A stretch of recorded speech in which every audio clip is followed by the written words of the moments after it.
Welcome to Mojo TV బులెటిన్ల ముందుగా headlines.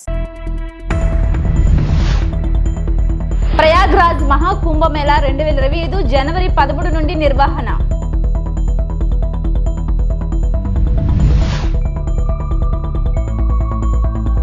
Tirumala శ్రీవారిని దర్శించుకున్న శివరాజ్ సింగ్ చౌహాన్ దంపతులు. పల్నాడు జిల్లా ఎల్లమందులో లబ్ధిదారులకు పింఛన్లు పంపిణీ చేస్తున్న సీఎం చంద్రబాబు. ప్రయాగరాజ్ నగరం 13 జనవరి నుండి 2025లో ఎంతో ఆసక్తిగా ఎదురుచూస్తున్న మహాకుంభమేళాకు ఆతిథ్యం ఇవ్వడానికి సిద్ధంగా ఉంది. ఈ గొప్ప మతపరమైన కార్యక్రమంలో లక్షలాది మంది భక్తులు ఆధ్యాత్మిక ఆచారాలు, పవిత్ర స్నానాలు మరియు సాంస్కృతిక వేడుకల కోసం గుమిగూడారు. ఇది భారతదేశంలోని అతిపెద్ద మరియు అత్యంత ముఖ్యమైన సమావేశాలలో ఒకటిగా మారుతుంది.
పల్నాడు జిల్లా ఎల్లమందలో పింఛన్ లబ్ధిదారు ఏడుకొండల ఇంటికెళ్లిన సీఎం దీపం పథకం గురించి ఆరా తీసి ఏడుకొండల ఇంట్లో స్వయంగా కాఫీ తయారు చేసి కుటుంబ సభ్యులకు అందించిన చంద్రబాబు. ఏడుకొండలు కుటుంబ పరిస్థితులు తెలుసుకుని అతను దుకాణం పెట్టుకునేందుకు బీసీ కార్పొరేషన్ ద్వారా 5 లక్షల రుణం ఇప్పించాలని, అలాగే ఇంటి నిర్మాణం పూర్తి కోసం కూడా రుణం ఇప్పించాలని అధికారులను ఆదేశించారు ముఖ్యమంత్రి చంద్రబాబు.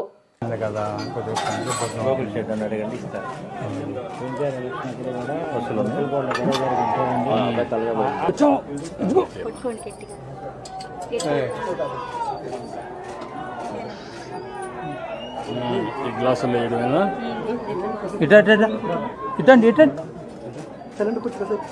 కాసేపు తాత ఇటు వస్తాడా, తాత ఇటు వస్తాడు. ఇక్కడ బాగుందమ్మా, ఆగమవుతుంది రా ఎక్కడ కదా.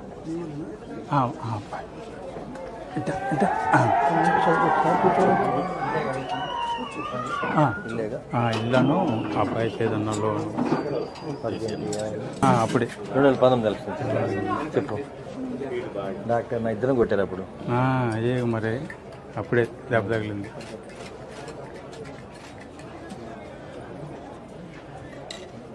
పిల్లలకు కూడా కాఫీ నేర్పించారా? ఇంకా లేదు కదా, వాళ్ళేనా కాఫీ నేర్పించలా?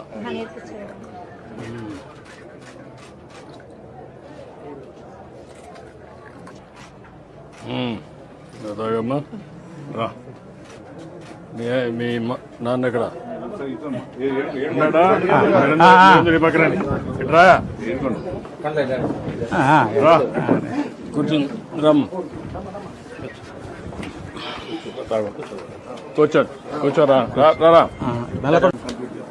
ఇప్పుడు నేను ఒక పని చేయండి, మనకు ఎంత ఇస్తారు ఇంటికి? 2.5 lakhs వస్తుంది. ఇమీడియట్ చేసి నువ్వు ఒక పని చేయి, ఒక 2,50,000 వాళ్ళు ఇస్తారు, పార్టీ ఒక 2,50,000 ఇస్తాం, ఊర్లో కావాలంటే ఇది చేసుకుంటాం, నీట్గా ఇల్లు కట్టేసుకుంటాం. 5 లక్షలతో అయిపోతుంది కదా. ఏదైనా ఎక్కువ పడి చెప్పండి, అది కూడా ఇస్తాం. కాల్ నువ్వు చెప్పేసి కట్టేయమంటాను. ఒక 6 నెలల్లో ఇల్లు కట్టేసుకోండి. మొన్న రీసెంట్ యాక్సిడెంట్ జరిగింది కదా. యాక్సిడెంట్ జరిగి ఇంతకుముందు కరెంట్ పోల్స్ ఎక్కి లైట్లో చేసుకుంటున్నాను. నీకు ఊళ్ళో ఏదో చిన్న చిన్న రిపేర్ చేస్తా ఏదో ఉపాధి పొందుతుంది. మన యాక్సిడెంట్ జరిగినాక ఈ పోల్స్ ఎక్కడ కుదరక కుర్రోలు పెట్టి చేసుకోవాలి. కుర్రోలు పెట్టి నాకేం రావట్లా. నాకు ఇల్లు కరెంట్ పని తెలుసు కాబట్టి ఏదైనా సొంతంగా ఒక షాప్ పెట్టుకున్నామని. షాప్ పెట్టిస్తావు, అది కూడా ఇచ్చేసేయండి. నువ్వేంటి కమ్యూనిటీ ఏంటి? రజిక. ఓకే. 5 lakhs లోన్ ఇస్తారు sir. 2.5 lakhs subsidy. 2.5 lakhs subsidy, 2.5 lakhs loan, 5 లక్షల రూపాయలు. 5 లక్షలు సరిపోతుంది, చేసుకోగలుగుతావా? అదే 5 లక్షలతో అక్కడి నుంచే స్టార్ట్ చేయకు, మరి ఏం చేయొద్దు. ఇమ్మీడియట్గా ఇస్తారు, అది ఇస్తారు, ఇల్లు కట్టిస్తారు. ఈ రెండు చేసుకో, తర్వాత మాట్లాడు. నీకు పెన్షన్ వస్తుందా? పెన్షన్ వస్తుందండి. ఏం పని చేస్తావు నువ్వు? అదే కొద్దిగా గాలి మిషన్ ఉందండి ఇంటి ముందర. టైర్లకి పంచర్ వేసి. ఎంత వస్తుంది దాంట్లో?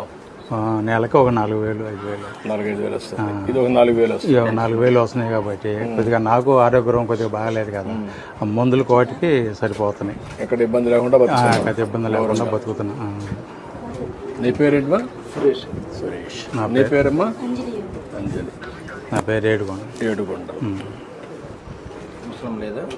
చనిపోయింది. 1 ఎకరా భూమి ఉందా? 1 ఎకరం. ఏం చేస్తారు భూములు? మాగాడి. ఏమైనా పంట వేస్తారు ఎప్పుడన్నా? ఏమైనా ఆదాయం వస్తుందా? ఏం మాగాళ్ళు ఏమొస్తుందండి, తిరుగుడు కూడా 5,000. ఇప్పుడు నేను పని చేస్తాను, మీకు ఇమ్మీడియట్గా ఇల్లు కట్టేయమంటాం, నీకు ఆ లోన్ ఇప్పిస్తాం, పిల్లలు బాగా చదివించండి. Okay, thank you. ఓకే, ఇట్రండి, ముగ్గురు రండి, ఇట్రండి, పిల్లలు అందరూ రండి. అదండి, ఏదన్నా నాకు పాత పడిపోయింది, ఏదన్నా గాలి మిషన్ ఏదన్నా. ఎక్కడ? ఇంటి ముందు లేదు. పంచర్లు గాలి వేస్తారు.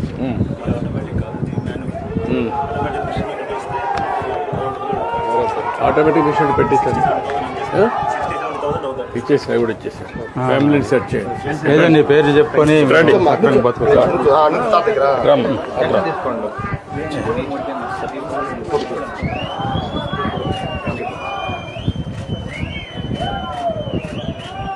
ఓకే, రండి, తీసుకుందాం.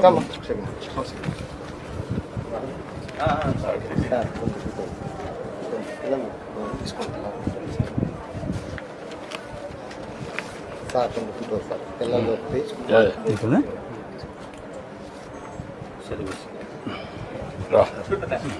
అడ్డాడు కరెక్ట్గా ఇస్తున్నారా? కరెక్ట్గానే. ఏం ప్రాబ్లమ్స్? ఏం ప్రాబ్లం లేదండి. ఎంతమందికి ఇచ్చారు? పొద్దున్నే వచ్చి ఇంటికి వచ్చి 64 ఉన్నాయి సార్. 62 కంప్లీట్ చేశారు సార్. 62. ఆ 2 లేరా వాళ్ళు? లేదు సార్, హాస్పిటల్ సార్. ఎట్రండి, ఎట్రండి, ఉడుకోకాయ అడ్డోడు, అడ్డోడురా.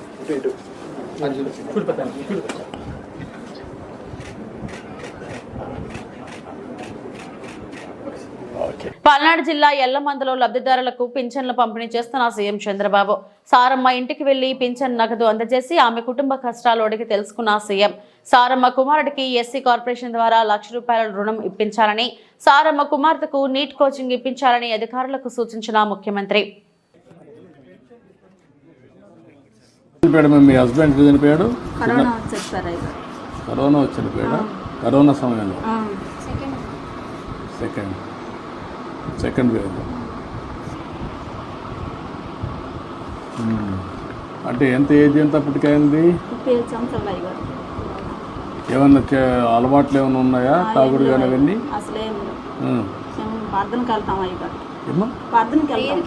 ప్రేయర్కి వెళ్తాను. అలవాట్లు ఏం లేవు.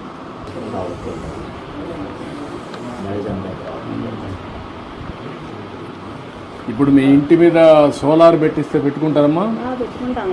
సోలార్ పెట్టించేస్తే కరెంటు బిల్లు కట్టే పని ఉండదు. ఇంకేంటమ్మా, ఏంటి చెప్పండి మీ కష్టాలు? ఇంకేంటండి మా కష్టాలు, మా బాబుని చదివించుకోవాలనుకుంటున్నాను. ముఖ్యంగా వాళ్ళ కోసమే నేను ఇంత ప్రయాసపడుతున్నాను. నా బిడ్డల కోసమే, ముఖ్యంగా నా బిడ్డలు చదివించుకోవడం కోసం. నేను ఆయాంలో 5 సంవత్సరాల్లో 5 సంవత్సరాల కాలంలో మన ప్రభుత్వంలో చేర్చినప్పుడు ఇల్లు కట్టించుకున్నాను. అప్పుడు జరిగిన మళ్ళీ 5 సంవత్సరాల కాలంలో మాకైతే ఏం అందుబాటులోకి రాలేదు. మేము చాలా ఇబ్బంది పడ్డాం కరోనా టైంలో. ఆ టైంలో పడ్డప్పుడు మమ్మల్ని ఎవరు ఆదుకున్న వాళ్ళు కూడా ఎవరు రాలేదు.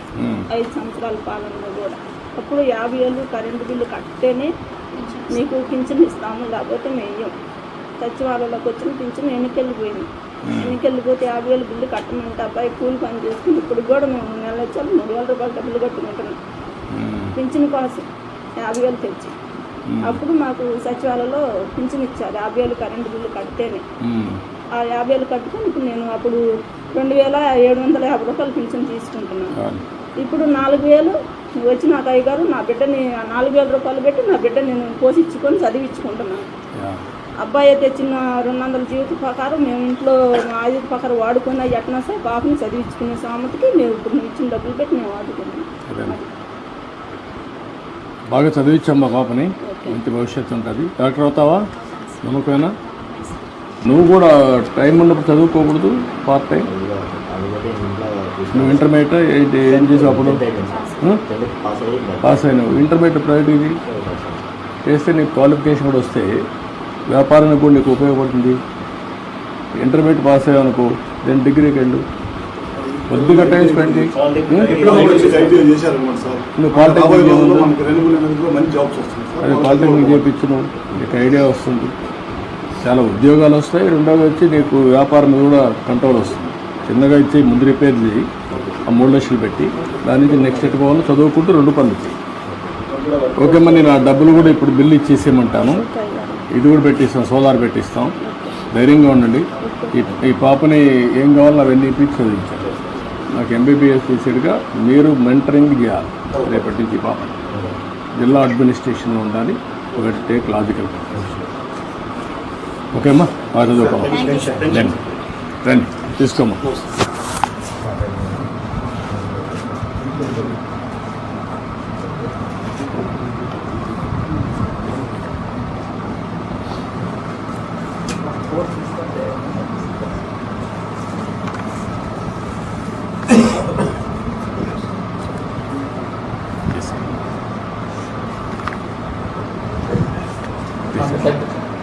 రామ్ అడ్డు ఇట్లా లేమా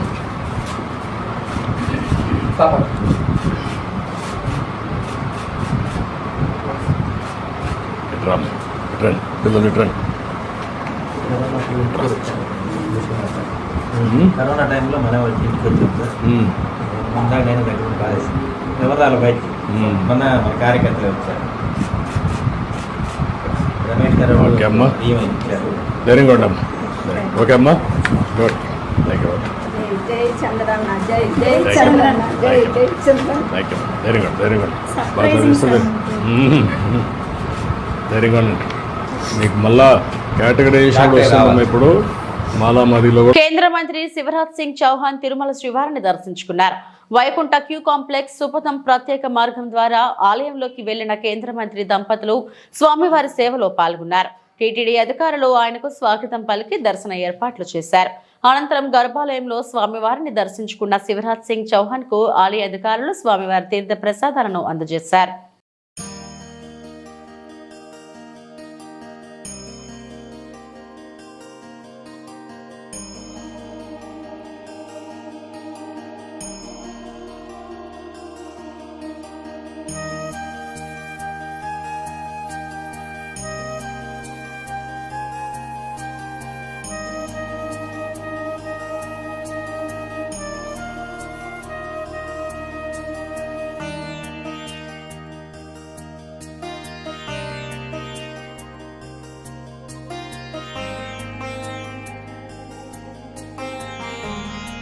गोविंदा गोविंदा।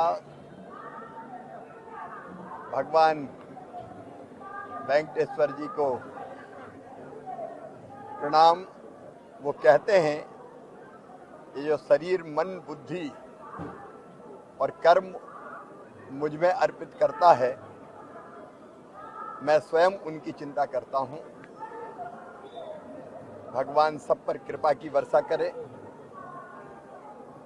सर्वे भवन्तु सुखिनः, सर्वे सन्तु निरामया, सर्वे भद्राणि पश्यन्तु, माँ कश्चित् दुख भाग भवेत्।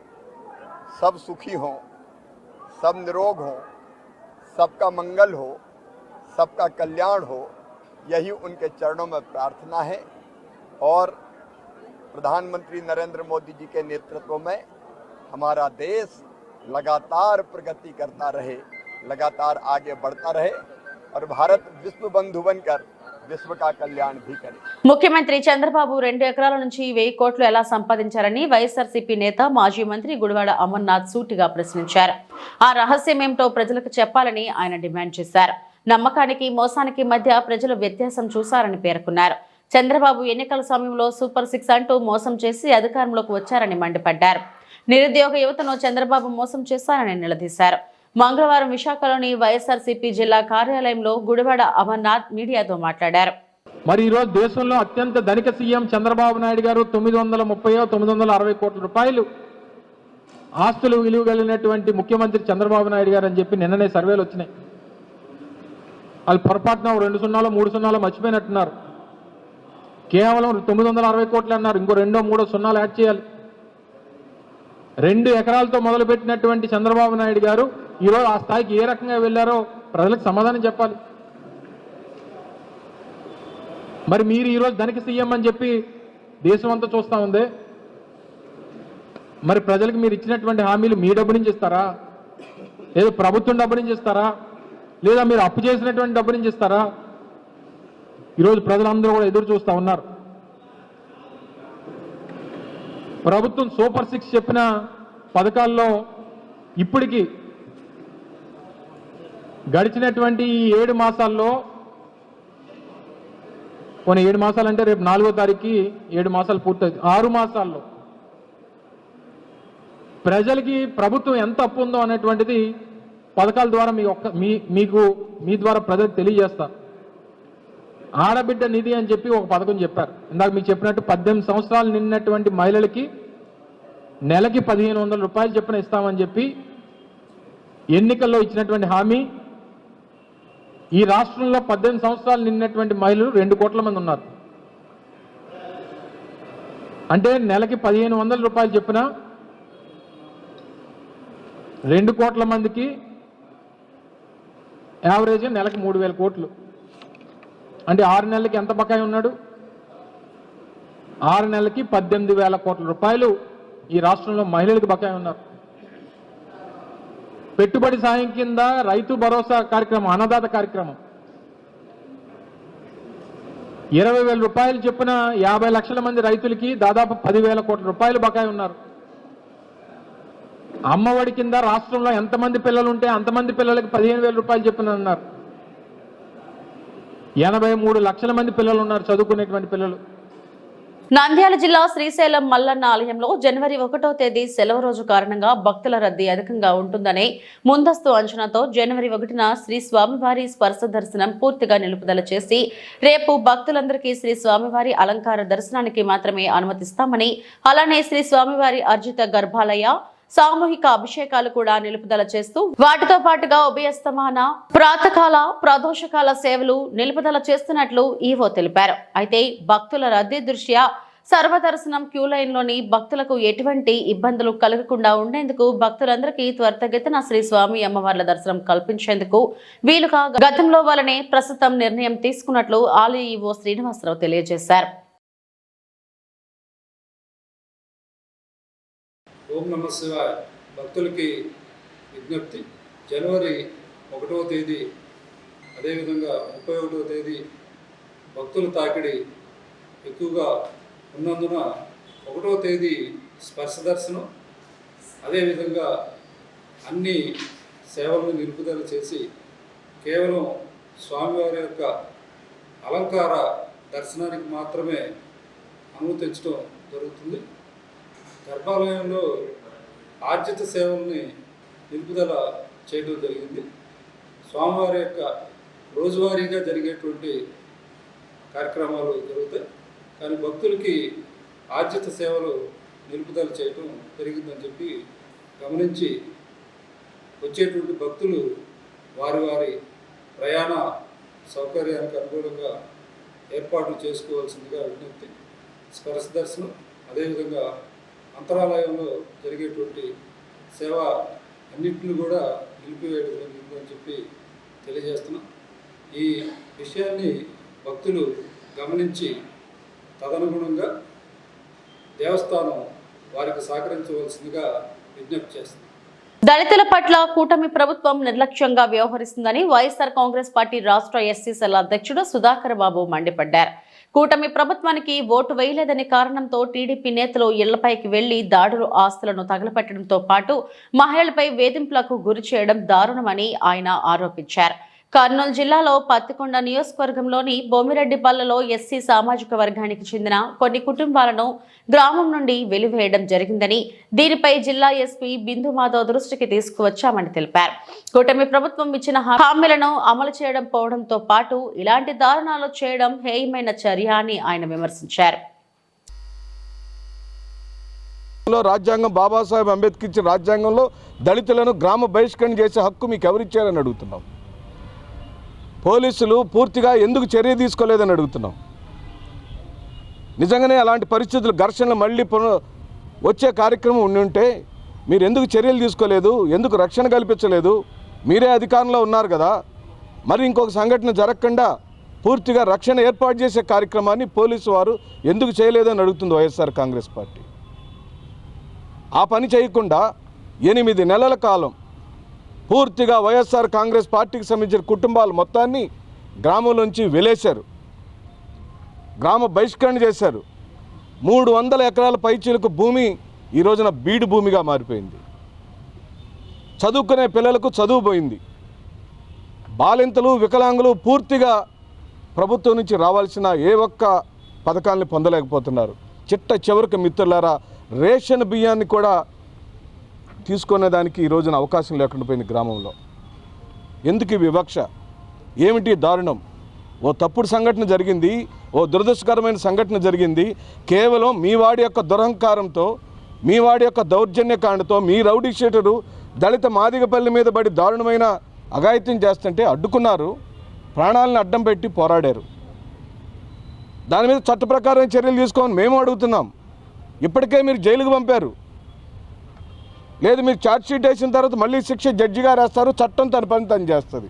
కానీ గ్రామం నుంచి వెలేసే కార్యక్రమం ఎక్కడుందని చెప్పి అడుగుతున్నాం. ఈ రోజున నేను, శ్రీదేవమ్మ గారు, గౌరవనీయులు పార్టీ అధ్యక్షులు రాంభూపాల్ రెడ్డి గారు, సతీష్ గారు, నలుగురం కూడా ఎస్పీ గారిని కలిసాం. వారు చాలా సానుకూలంగా స్పందించారు. మాకు వారి మీద ఇంకా నమ్మకం ఉంది. 8 నెలలైనా ఇంకా నమ్మకం ఉంది. చట్టాన్ని గౌరవించాలని దృఢ నిశ్చయంతో వైఎస్ఆర్ కాంగ్రెస్ పార్టీ శ్రేణులు ఉన్నాం. వారు మాకు మాట ఇచ్చారు, విడతల వారీగా అందరినీ గ్రామంలోకి తీసుకుంటానని చెప్పారు. ఆ మాటను మేము గౌరవిస్తూ వచ్చే శుక్రవారం వరకు ఆశతో ఎదురు చూస్తాం. శుక్రవారం రోజు కనుక మా వాళ్ళని గ్రామంలోకి తీసుకోకపోతే, ఎలా చేయకపోతే మేము చట్ట ప్రకారమైనటువంటి చర్యలకు ముందుకు వెళతామని వైఎస్ఆర్ కాంగ్రెస్ పార్టీ శ్రేణులు ఎవ్వరు అధైర్యపడ. విద్యుత్ ఛార్జీల పెంపు. జగన్ చేసిన అవినీతి వల్లే విద్యుత్ భారం 1,29,000 కోట్ల రూపాయలు అయిందని దెందులూరు ఎమ్మెల్యే చింతల ప్రభాకర్ అన్నారు. ప్రజలపై కరెంటు ఛార్జీలను విపరీతంగా పెంచేసి మోయలేని భారాన్ని ప్రజలపై వేసిన జగన్మోహన్ రెడ్డి ఈ రోజు విద్యుత్ ఛార్జీలపై ధర్నాలు చేయడం సిగ్గుచేటని అన్నారు. ఇది ప్రజలను మరోసారి మోసం చేయడానికి జగన్ చేస్తున్న ప్రయత్నమే అని దెందులూరు శాసనసభ్యులు చింతమనేని స్పష్టం చేశారు. దానికన్నా వాళ్ళని జగన్మోహన్ రెడ్డి అన్న కంపెనీ ఆ రంగాన్ని భ్రష్టు పట్టించి పరిపాలన చేతగాక ఒక అసమర్థుల్లాగా ప్రజల మీద, వినియోగదారుల మీద 32,000 కోట్ల సుమారుగా భారాన్ని అదనంగా వేసి 1,29,00,000 విద్యుత్ బకాయిలు ఆ యొక్క పంపిణీ సంస్థకు కానీ, ఇటు పక్కన రాష్ట్ర ప్రభుత్వానికి కానీ, ఇటు పక్కన వినియోగదారులకు కానీ ఈయన యొక్క చేతగానితనం వల్ల జరిగినటువంటి నష్టాన్ని గురించి ధర్నా చేస్తున్నారా మీరు అని అడుగుతున్నాం. మేము మీకు ఏమంతా ఇబ్బంది కలిగిందని మీరు ధర్నా చేస్తున్నారని అడుగుతున్నాం. మేము వచ్చి 6 నెలలు అయింది. ఒక్కొక్కటిగా గాడిలో పెట్టుకుంటున్నటువంటి పరిస్థితి. ఈనాడు రోడ్లు చూస్తున్నారు ఏ రకంగా వడివడిగా అటు ఆర్ఎన్బి కావచ్చు, ఇటు పంచాయతీరాజ్ పవన్ కళ్యాణ్ గారు కావచ్చు పరుగులు పెట్టిస్తున్నారు. మరి మేము ఇచ్చినటువంటి హామీల్లో గ్యాస్ బండ్ ఇచ్చాం. ఈ రోజున అన్నిట్లకంటే ముఖ్యంగా మొదటి నెల తిరగకముందే పెన్షన్ పెంచాం, మాట ప్రకారం ఇచ్చాం. మేము అన్ని విషయాల్లో కూడా పారదర్శకంగా చేస్తున్నాం. ఇసుక ఉచితం అన్నాం, ఉచితం ఇస్తున్నాం. ఇంకా కొన్ని చోట్ల ఇబ్బందులు ఉన్నాయి, అది కూడా ప్రభుత్వం దృష్టికి తీసుకుని వెళ్ళి వాటిని కూడా అధిగమిస్తాం. ఎట్టి పరిస్థితుల్లో కూడా ఏ విషయంలో కూడా ఏ ఒక్క వర్గానికి, ఏ ఒక్క పార్టీకి మీలాగా దిగజారున రాజకీయాలు చేయం. ఏ ఒక్క పార్టీ, మీ పార్టీ కార్యకర్త కూడా అన్యాయం జరిగితే బాధ్యత మేమే వహిస్తాం. ఇది ప్రజల యొక్క ప్రభుత్వం, ఈ కూటమి ప్రభుత్వం. ఇది గ్యాస్ బండ్ ఇచ్చాం, మన దీపావళికి ఒకటి ఇచ్చాం, మళ్ళీ ఇస్తాం. ఏదైతే సూపర్ 6 ఉందో సూపర్ 6ని సూపర్ 6 లాగానే ప్రింట్ దింపి ప్రజల ముందు పెడతాం. అవసరమైతే మరి కొద్దిగా భారం అవుతుందేమో తప్ప ఆర్థికంగా ఏదేమైనప్పటికీ కూడా మా నాయకుడికి ఆలోచన విధానం ఉంది, తప్పనిసరిగా ముందుకు తీసుకెళ్ళగలుగుతామనే నమ్మకం మాలో ఉంది. మీరేదో అయిపోయిందనుకుని రోడ్ల మీదకి వస్తే మిమ్మల్ని నమ్ముతారు. వచ్చేది మేమే. ఎక్కడికి వస్తారు మీరు? వస్తారు. ఒకసారి వెళ్ళొచ్చినటువంటి జైలు ఉంది కదా, ఆ జైలుకి నువ్వు మళ్ళీ వెళ్ళి తీరాల్సిందే. ఎందుకంటే నువ్వు నీ తండ్రి యొక్క అధికారాన్ని అడ్డం పెట్టుకుని 1,00,000 కోట్లు నువ్వు దోపిడీ చేసి నీ మీద ఇన్ని సిబిఐ కేసులు, ఈడీ కేసులు, ఈరోజు కూడా ముందుకెళ్ళకోకుండా ఎక్కడికక్కడ ఎదరకాళ్ళకి బంధం వేసుకుంటూ నువ్వు చేస్తున్నటువంటి నిర్వాహకం ఈ రాష్ట్ర ప్రజలందరూ కూడా చూశారు జగన్మోహన్ రెడ్డి గారు అని చెప్పి కూడా ఈ సందర్భంగా మీకు తెలియజేస్తున్నాను. పశ్చిమ గోదావరి జిల్లా భీమవరం జిల్లా పోలీస్ కార్యాలయంలో 2024 సంవత్సరానికి సంబంధించి వార్షిక నేర గుణాంకాలపై పత్రికా సమావేశం నిర్వహించి క్రైమ్ స్టోరీ విడుదల చేసిన జిల్లా ఎస్పీ అద్నాన్ నయీం అస్మి. 2023లో మొత్తం 6,022 కేసులు నమోదు కాగా 2024లో 6,173 కేసులు నమోదయ్యాయని, జిల్లాలో క్రైమ్ రేట్ తగ్గిందన్నారు. జిల్లాలో 2 మర్డర్ కేసులను చాకచక్యంగా వ్యవహరించి ముద్దాయిలను అరెస్టు చేసి కోర్టుకు పంపించామని, డ్రోన్ల నిఘాలో జిల్లా ఉందన్నారు. సైబర్ క్రైమ్, సెల్ ఫోన్ దొంగతనాలు, పేకాట, కోడి పందాలు, గంజాయి వాటిపై ప్రత్యేక దృష్టి సారించి పరిష్కరిస్తున్నామన్నారు. Almost on all heads we have decrease crime. ఈ ఎట్లా జరిగింది చాలా ఈ సంవత్సరం election year, so it was a very challenging year. My predecessor Ajitha, she also did a very good job in conducting election. ఏమైనా ఇన్సిడెంట్ లేకుండా పీస్ఫుల్గా ఎలక్షన్ జరిగింది. తర్వాత ఒక కొత్త టీం మనకి వచ్చింది. All our officers have come newly, along with the coordination మీడియాతో, పబ్లిక్తో, various organisation under madam collector. We have organise different awareness programme, ganja గురించి, సేఫ్టీ ఆఫ్ ఉమెన్ గురించి awareness, road safety that continuously going on. These photographs already, everything has been shared with you. ఒక cyber క్రైమ్తో చూస్తే it is getting increase day by day. Digital arrest కావచ్చు, sexual predators trying different measures and all those things. So continuous awareness through video clips, రకరకాల మన వాళ్ళు especially మహిళా police, they are going everywhere and ensuring lot of publicity is done. ఎట్లా ఇది cyber crime ఎట్లా జరుగుతుంది and what are the precautionary measures. ఒకసారి జరిగిన తర్వాత ఎట్లా డైల్ 1930కి చేసి. ఇవి ఇప్పటివరకు నా బులెటిన్ అప్డేట్స్. నమస్తే.